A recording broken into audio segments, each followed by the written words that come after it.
Namaste students. Welcome to the English class. In the previous class, we had started with The Gentlemen of the Jungle by Jomo Kenyatta.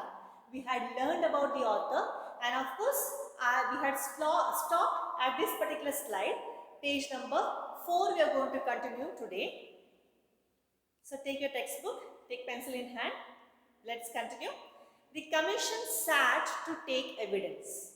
Commission, if you remember, they were ministers on the commission. Mr. Rhinoceros, Mr. Buffalo, Mr. Alligator, Right Honorable Mr. Fox was the chairman and Mr. Leopard was the secretary of the commission. So this commission was appointed on the advice of the king to solve the dispute between the man and the elephant. So here this commission sat together to take evidence. What is the meaning of evidence? Evidence is nothing else but proof. They sat together to study the proof which was presented by the we exactly don't know who has presented proof over here, but yes, proof whatever was collected, they sat together to discuss about the proof, to find out the solution, to know what judgment to be given by seeing the evidence or by seeing the proof. So the Right Honorable Mr. Elephant was called first. The commission is sitting over there, and first they called Right Honorable Mr. Elephant. He came along with a superior air, brushing his dust with a sapling which Mrs. Elephant had provided, and in an authoritative voice means you can say commanding voice, or you can say in very sophisticated manner, he is approaching the committee members. What is he saying is, "Gentlemen of the jungle, there is no need for me to waste your valuable time in relating a story which I am sure you all know." So what has happened, I have already told you, so you all know, and I don't want to waste your time. That is what is said by Right Honorable Elephant. I have always regarded it as my duty to protect the interest of my friends. So what is he presenting? That I have always, the elephant had always regarded as its duty to, you can say, protect the interest of his friend. So what is the interest of this particular friend called man over here? Let's see. And it appears to have caused the misunderstanding between myself and my friend here. So he is saying that my intention was, because he came me to ask for help and I have just helped. And what happened? There is some misunderstanding between me and my friend. He invited me to save his hut from being blown away by a hurricane. Now he is having a different, you can say, version of presenting his story. As I told you last time, I gave example of General Dyer. What he gave the reason why he has killed so many people in Jallianwala Bagh was not clear, but yes, the way he has presented the story maybe was different. Here if you see, he is saying that my intention was to help my friend because my friend invited me. What to do? To save his hut from being blown by a hurricane. Now you people know, a reader knows exactly what is the story. But here the committee, the members of the committee, they don't know. They will believe what elephant is saying. Okay? As the hurricane had gained access owing to the unoccupied space in the hut, I considered it necessary in my friend's own interest to turn the undeveloped space to a more economic use by sitting in it myself. So, if you remember, man said that yes, his hut is very, very small only for him, and yes, little space is there where elephant can keep his trunk. Now here if you say, what evidence elephant is giving is, I was invited by my friend to save his unoccupied space in his house, so that I can economically, like if I sit over there, the entire hut won't be blown away in hurricane. So I went to help my friend, but my friend has a different understanding from what I have done, and he is now quarreling, he is now having a problem, and he has raised an issue about certain things. So here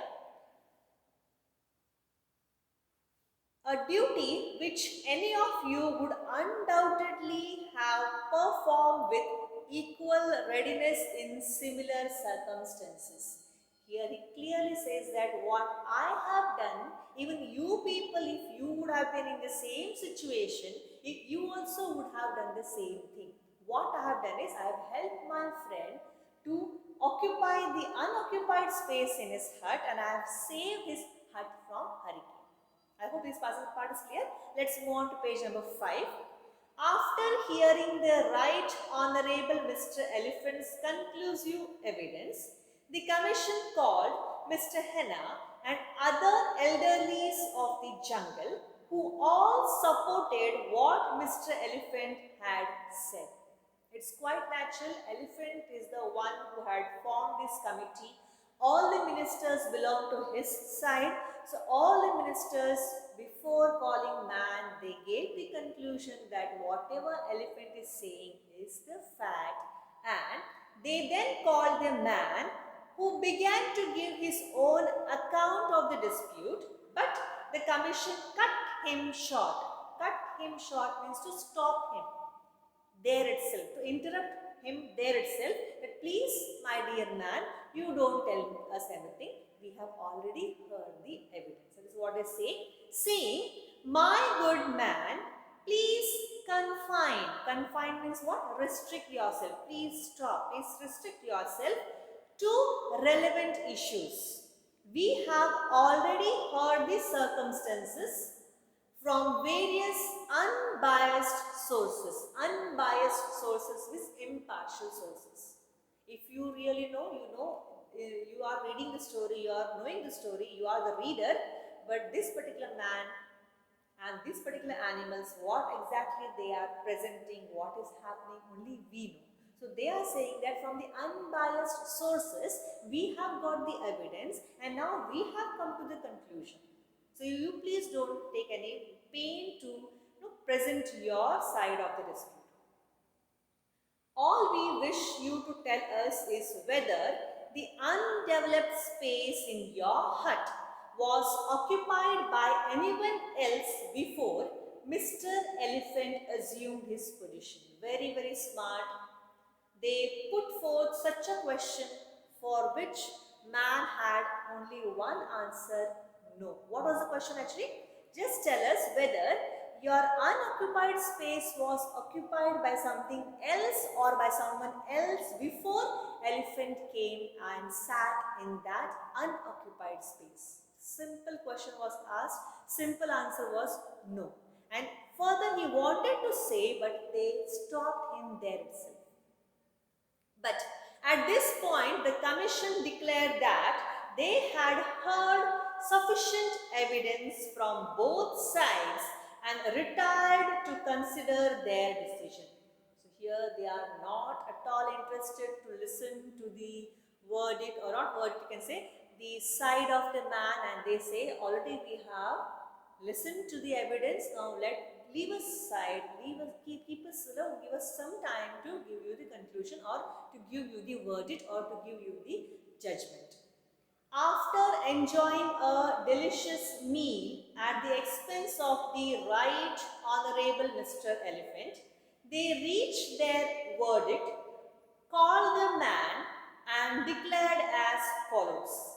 In our opinion, this dispute has arisen through a regrettable misunderstanding due to the backwardness of your ideas. If you go each word by word explanation, nice, sweet words they have used, and indirectly they are saying that after listening to the word, after listening to the evidence, we have come to the conclusion, and we feel that you should regret of this misunderstanding what you are having about our member, or you can say your friend, Right Honorable Mr. Elephant. We consider that Mr. Elephant has fulfilled his sacred duty. Elephant has done a very sacred job of protecting his friend's hut from hurricane. Duty of protecting your interest. As it is clearly for your good that the space should be put to its most economic use, and as you yourself have not yet reached the stage of expansion which would enable you to fill it, we consider it necessary to arrange a compromise to suit both parties. What is that? You have not reached to that particular stage where you can occupy your unoccupied space in the hut. So here we want you to compromise. What is the compromise? Let's see that it is beneficial to both the parties, even to you and to even Right Honorable Mr. Elephant. To both the parties it is suiting, it will be comfortable. So we have come to a conclusion where this is the compromise. Mr. Elephant shall continue his occupation of your hut, but we give you permission to look for a site where you can build another hut more suited to your needs, and we will see that you are well protected. So what is it? Simple. What do they say? That let this hut be occupied by elephant now. It's better that you look out for a different site in the jungle. You build a new hut over there, and we give you the assurance that you will be protected every time. I hope when we are reading the story, you are relating this story to the African political situation, or you can say Indian political situation in those days. Every time Indians were asked to compromise. If you remember of the 1857 Sepoy Mutiny, you may remember that what exactly was situation, what was done, what post was given to the Indians, how much they were paid, what jobs they were asked to do. So all these things we come to know. Every time Indians or the Africans were made to compromise, and always they used to see that they are benefited. That's why Dadabhai Naoroji, if you remember, he has given drain theory, where all the Indian wealth or treasure was draining in foreign countries. India was once called as Sone ki chidiya. We have a beautiful song, Jaha dal dal par sone ki chidiya karti hai basera, right? So India also was a very rich country. Africa also was a very rich country, but our wealth, our intelligence, our energy, our knowledge, everything was drained by the foreigners. We get to learn lots of things from such stories, that next time if such things happen, we should stand united and should not allow any foreign power to capture our nation. Right? So let's continue. I hope you have understood this. The man having no alternative, now no other choice, no other option, man had to follow what these ministers have given the conclusion, or you can say given the compromise. And fearing that his refusal might expose him to the teeth and claws. Teeth and claws here is the right phrase used, because if you see animals, if you see our teeth, and we don't have claws, right? We don't have claws, we have fingers and we have toes.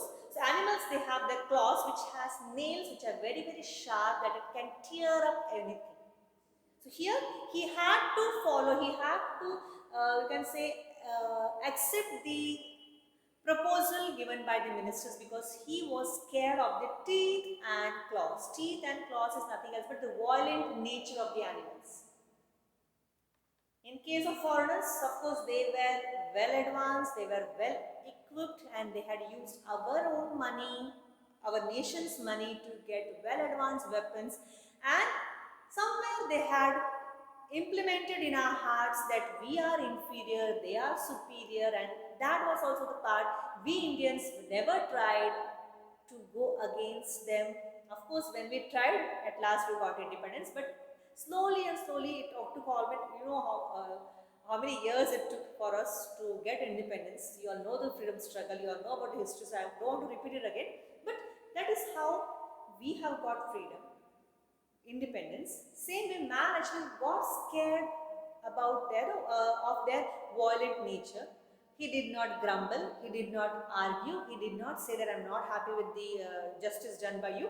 He quietly went far away, took for looked for a site, and he built a hut over. of members of the commission did as they suggested. But no sooner had he built another hut than Mr. Rhinoceros charged in with his horn lowered and ordered man to quit. They had promised, they had said that once you build your hut, you will be protected by us. But here if you see, Mr. Rhinoceros, he charged inside that particular hut. He took the control of the hut. Again, same situation was created. A royal commission was again appointed to look into the matter, and the same finding was given. Same finding means same judgment was given. He was again asked to go and look for a site somewhere in the jungle, built a hut, and this hut should be given to rhinoceros, because maybe even rhinoceros may, as it happened with Mr. Elephant, maybe he had formed the commission, and on the commissions the ministers were from the side of the rhinoceros. He also maybe have given delicious meals to the animals. It's like a bribe. Okay, and then the conclusion was that man should, that it's a compromise to both the parties, that man should go out of the hut, build a new hut, and this hut should be given to the rhinoceros. This procedure was repeated until Mr. Buffalo, Mr. Leopard, Mr. Henna, and the rest were all accommodated with new huts. So every time it happened that next time when he built a hut, who came inside? Mr. Buffalo came inside. Again the commission was appointed, again the conclusion was given, again the verdict was given that man should go in search of a different place and build a hut over there, and let this particular hut which was built by man, maybe different animals, they gave different reason for occupying the hut. So Buffalo also gave different reason, and he got the control, he got the you can say power of the house, or you can say control of the house. He took the hut. Next came Leopard, next came Henna, and almost all the members in the committee, whoever were there, one by one, they went on, you can say, capturing the hut. If you remember, East India Company had come over here, requested for trade. In few patches in India, you can say Surat and Cochin, or you can say Calcutta, it was called Calcutta. There in few places they had started their also you can say trade of export and import. They had brought the people, they had brought their machineries, they had set up their industries over here. Indian raw material was used, products were made, products were sold in India itself at higher rate, and amount wealth went to their motherland. The same way here, and later on, how slowly and slowly I told you, they took part in the disputes of the two kings, two brothers, and how they helped the other king, and all you all already know about the story, how they helped the kings to fight among themselves, how they started capturing the lands. I told you about subsidiary alliance also, about the doctrine of lapse, and there are many other treaties which were signed by the king, and they were really made puppets in the hands of these foreigners. And slowly and gradually, if you see, the entire land was occupied by these foreigners. Same thing happened over here. Man went on building huts, and one by one the ministers, they came and went on capturing or occupying the hut, and slowly, if you see, man was helpless. Then the man decided, if you see, I just have one slide over here. The end of the story is also interesting, as Kenyatta appears to be introducing the theme of revelation. Of course, for how, you can say there is a limit. There is a limit for certain, you can say, patience. There is a limit for patience. Man went on building, man, at last he had to rebel. Okay? Every man has a breaking point, and the man in the story is no different. Of course, every man, even in India, if we would have just been shown our patience till today, we all would have been, I need not tell you. Of course, already English is the language, English is the you are learning now. We have captured their language. They have forced this language on us. Of course, we are utilizing it. We also, Indians are also very smart. We know how to properly use what is forced on us. We have our freedom fighters had used this language for spreading their national unity message, for spreading their how you can organize yourself and how you can fight. You have heard about the newspapers, different newspapers. In the beginning, they had regional newspapers, regional language, vernacular language newspapers. Later on, English was forced on us, and yes, of course, we have nicely utilized English, and how we all came together. So slowly, slowly, of course, there is a limit for everything. Even India reacted and Africa reacted. So here man, actually we will continue from textbook now. Then the man decided that he must adopt an effective method of protection, since commissions of inquiry did not seem to be of any use to him. They just gave promises, but they never kept their promises. So now man thought it's his duty to protect himself, because every time the commission gave the verdict, they said that you go and build a new hut and you will be protected. But every time what happened? He was not protected. His hut was captured. He sat down and said, which literally means, there is nothing that treads on earth that cannot be trapped. Tread means what? Walks. There is nothing that walks on the earth that cannot be trapped. Or, in other words, you can fool people for a time but not forever. As I told you, the Kikuyu stories, the main intention of these stories was to teach moral values, or to teach some moral values or ideas to these children. So here through this story we get to know that yes, what is that? You can fool a person for a time but not every time. Okay. Early one morning, when the huts already occupied by the jungle lords were all beginning to decay and fall to pieces, he went out and built a bigger and better hut a little distance away. Of course, all these ministers were not skilled in making a hut. They only knew to go and occupy the hut or capture the hut. When this hut, of course, it's a perishable item, right? You need to repair your house, you need to renovate your house after certain duration. So here, when they were not doing it, all these huts forcibly occupied by all the other animals started decaying, started, what is the word used here? Falling into pieces. That time is no sooner had Mr. Rhinoceros, I forgot to tell him between. So when all these things were happening, what happened? Man is a smart person now. He is no more innocent. He is no more fool, because experience has taught him that now he should not he should not get fooled by these ministers. So what he did? Far off in a distance, he built a big house. What was the intention? You don't know, I don't know, only the man knows. Okay?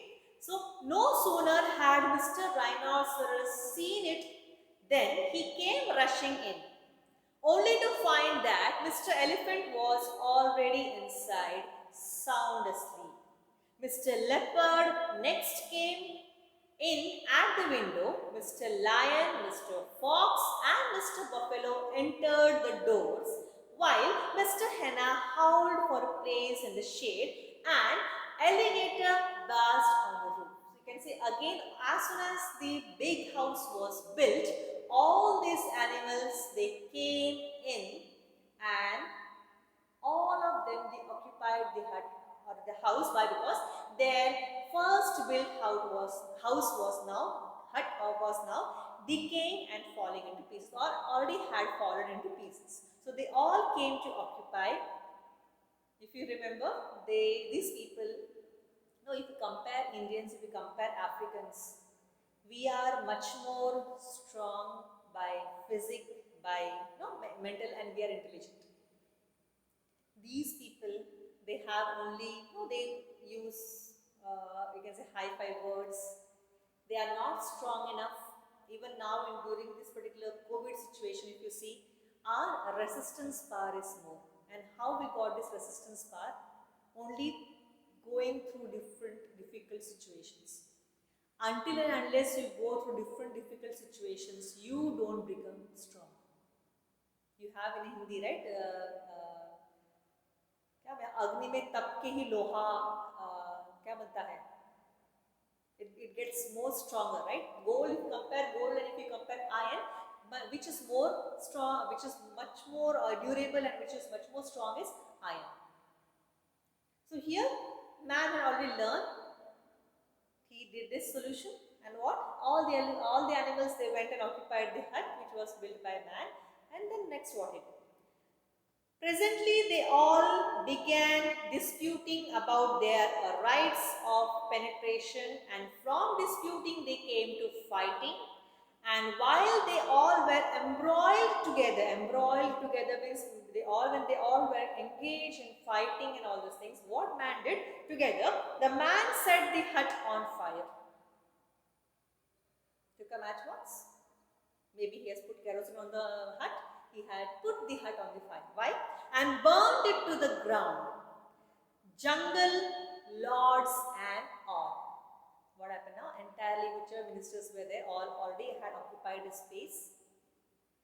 All were burnt to death. Then he went home saying, of course he had already built a house for himself. He went home saying that peace is costly, but it's worth the expense. A very, very important moral you can say from this story. One more, we had learned that you can fool people for a time but not forever. And one more thing is over this one, peace is costly but it's worth the expense. I need not explain this because of course we people, your generation and our generation, we have not struggled for our freedom fight, or we have not struggled for our independence. But we have learned in our history, we have seen, we have got to know from our forefathers or from our grandfathers how much they had struggled. Of course, our now struggle is different, right? What we are struggling about is natural calamities and this disease and all these things. What we are suffering is different. But this particular freedom fight movement, if you see, for how many years we Indians, these Africans, they had struggled. If you remember, I told you about this one, apartheid in Africa, where fair people used to discriminate the dark people. And who are these fair people? No one else but the foreigners coming to Africa. They came, they occupied Africa, and then they started this apartheid where they started discriminating the dark people. And if you see, for many, many years, the struggle was going on. If you remember Nelson Mandela, he was in the prison for 24, 25 years. Even Jomo Kenyatta. No, all these people, they have struggled. So this particular, it shows that peace is costly.